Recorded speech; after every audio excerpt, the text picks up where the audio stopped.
une petite histoire que je trouve absolument magique, qui est extraite de La Voix du Sentir de Louis Sansa, et qui parle de l'amour à travers les pierres.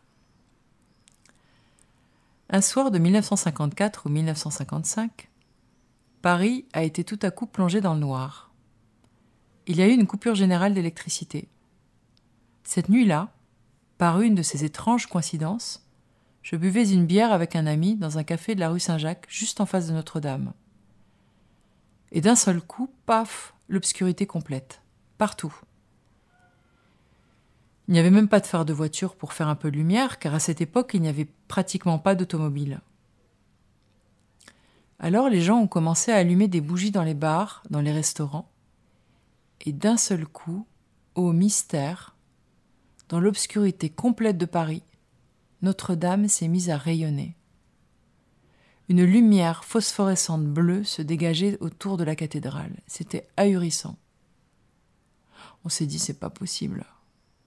Les gens autour de nous restèrent tétanisés. Certains s'étaient mis à genoux.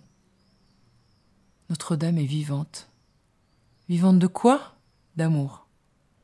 Il n'y avait pas de lune, aucune lumière. C'était l'obscurité complète.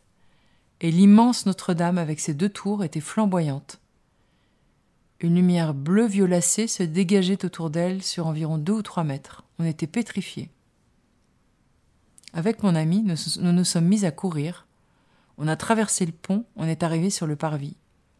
La lumière nous touchait.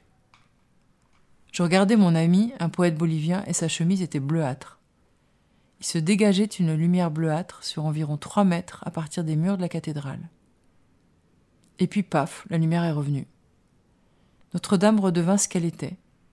Cela avait duré environ 5 ou 6 minutes. Le lendemain, il n'y a pas eu un seul article dans le journal, mais moi j'ai été profondément marquée.